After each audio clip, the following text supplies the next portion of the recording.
It's been a rough 6 months for me. That was how long ago my wife of 26 years passed due to cancer. The only love of my life.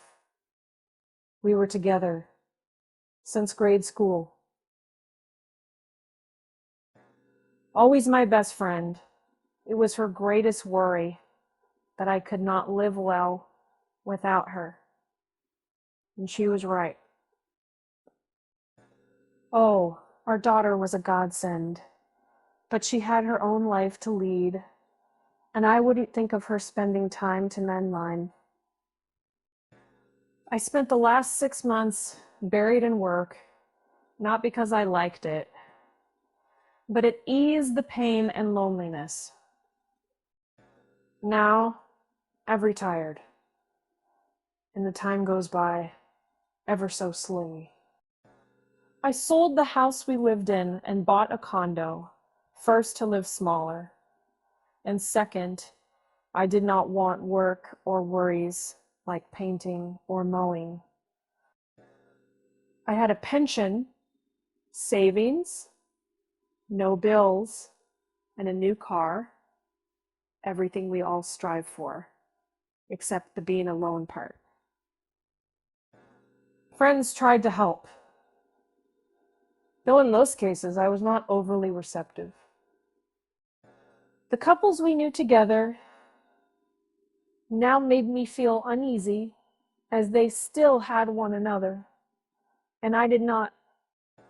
My male widow or divorced friends were always trying to cheer me up by offering to party with me or regaling me with stories of their sexual or lack of adventures.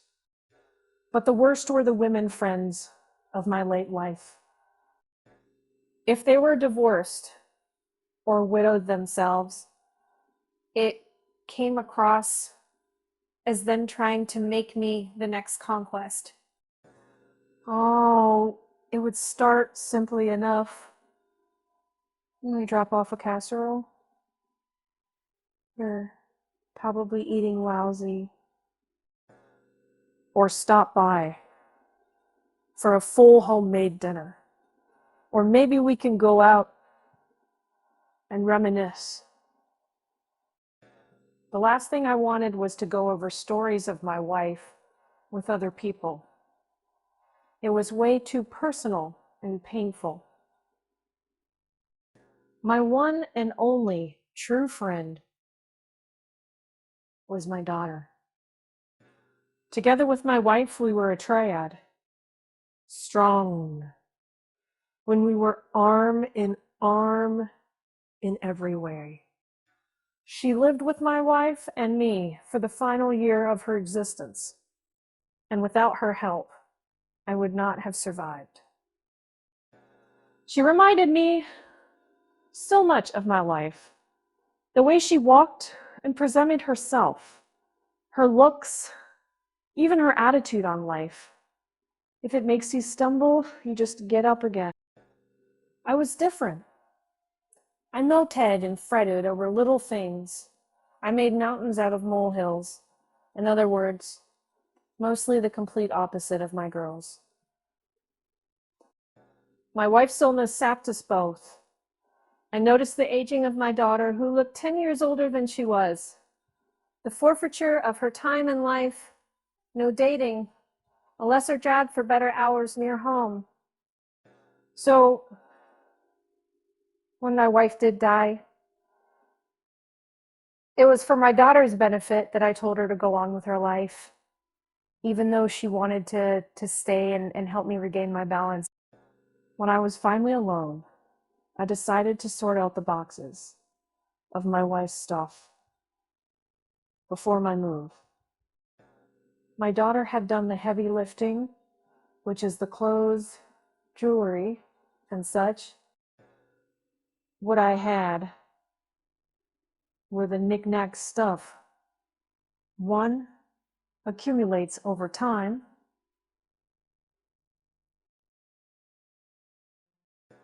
It was taking me a lot of time to sort, mostly as I picked things up. I recalled the time and event of when we got that object. The pictures were tough, happy times with a smiling, gorgeous woman. It was then that I found the diary. I never knew she used one, but I did recall her often writing things down in some kind of shorthand scribble. The key was caped on the bottom, and after looking at it, I placed the book off to the side. Curiosity got to me, and I retrieved the book and opened it. To my surprise, it started when she was a young child and relayed events during those times.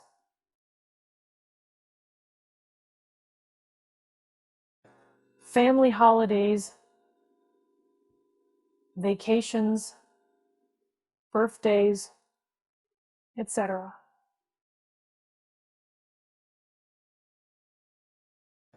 Then there was the first entry of me, seeing me in school.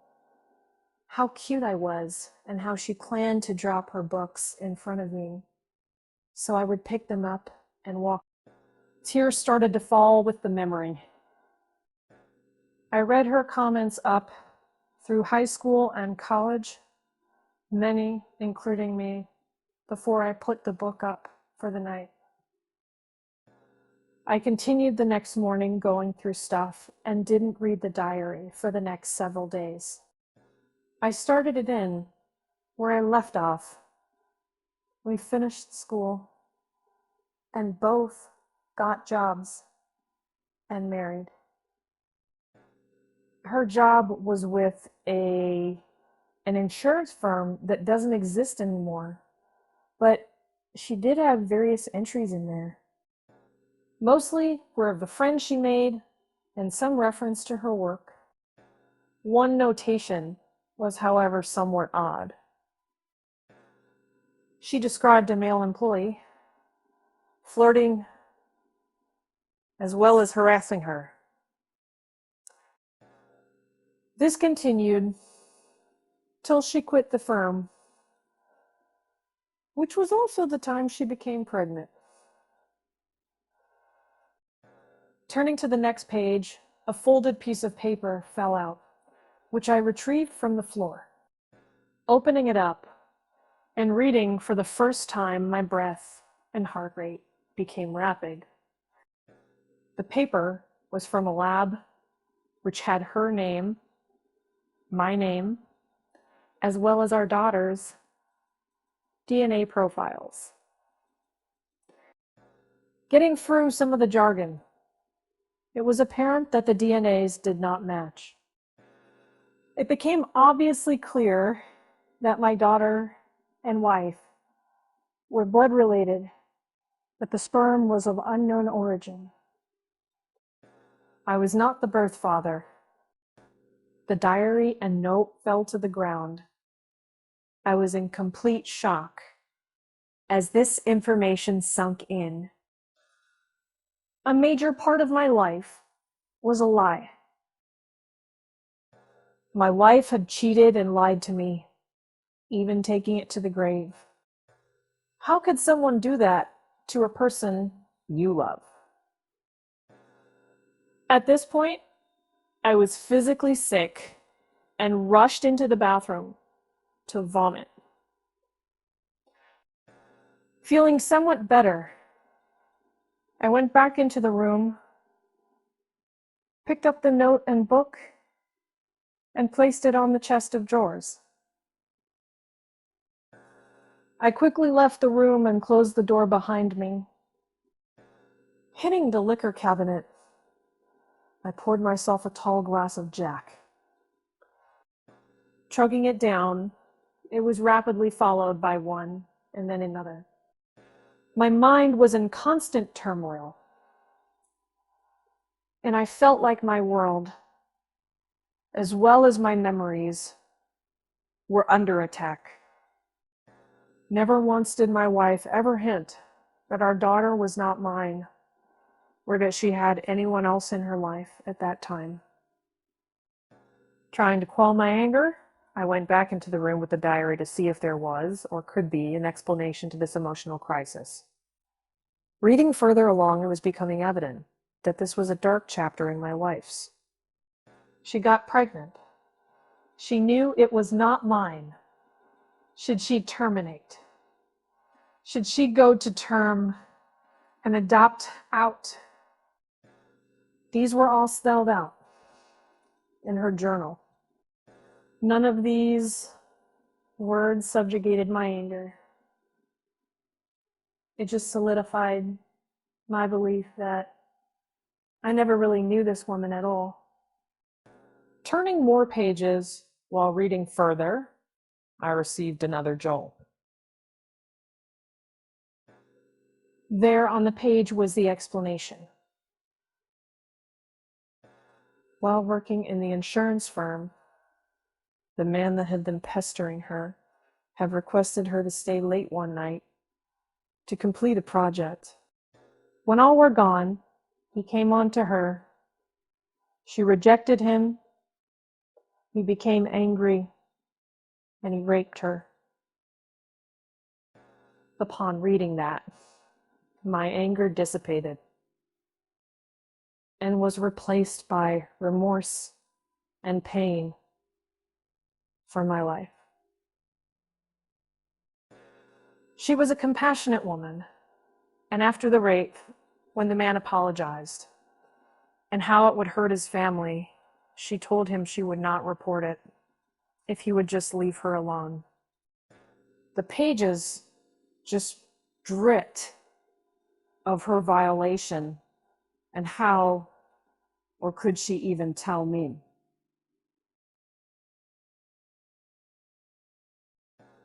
She knew that I would hunt this man down and kill him before I would ever report it to the police.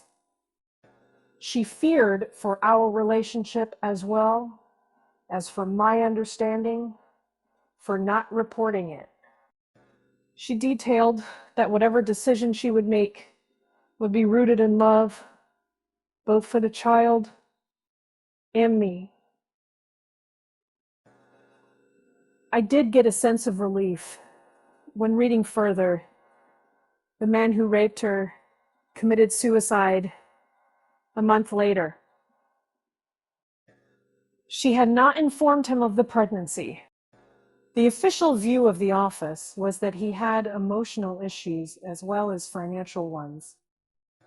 I felt relief, but I would not have to hunt him down now, and happiness that he got what he deserved. My attention focused again on my wife.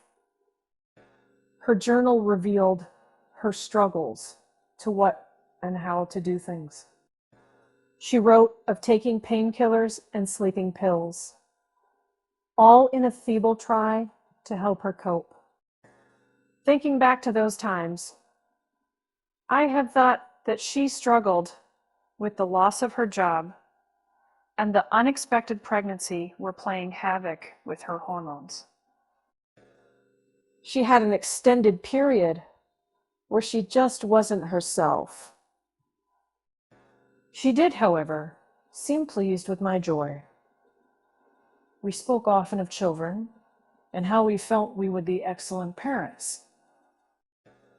Her obvious pain was hidden behind the facade of my happiness. Even though it was years later, her diary revealed that she never really came to grips with the rape. And when her cancer struck, she felt it was retribution for her failures. I could not image the angst of her life at the point, believing that you were being punished for a sin you did not commit. Her last entry, several weeks before her death, when she was highly sedated and in hospice at home, was of her love for her child and me.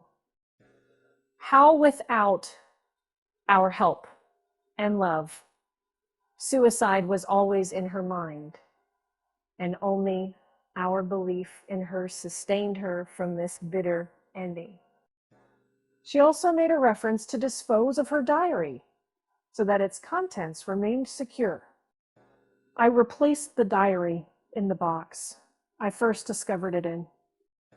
A few days later, our daughter called, and I could recognize in her voice distress and weariness. She asked if she could come over to talk, and maybe she could cook something for us, or week it out. I so wanted to see her again, and readily agreed. The diary still lay heavy on my heart, but I knew it would be something I could not discuss with my child. We both had been through too much pain and heartache to endure anymore. When my daughter arrived, it was evident on her beautiful face the stress that the past had caused. She asked for her benefit, that she could move back in and try to get her life back in balance. Looking at her, I saw my wife at her age and somehow thought, this could be a second life for my wife through our child. I agreed that she was most welcome to stay as long as she wanted. This was her home also. So, over the last several weeks, my daughter and I have enjoyed each other's company and shared mostly our joyous memories. We have begun to laugh and joke again. I have witnessed the age and solemn look leave my daughter's face and a rebirth of her beauty and vitality. I made it my mission to restore this lovely young woman back to health. Without any sexual relations, I feel I have both my wife and daughter back and feel truly blessed. My dark despair and own thought of ending it have been replaced by a desire to see my daughter emerge from the shadows. Today I took a step further in our recovery. I had burned the diary as homage to my wife and took the ashes to the cemetery and placed them in a small urn on her grave. Rest in peace, my love. I will always love you. You made the right choice. Our daughter is my gift, and I thank you for it.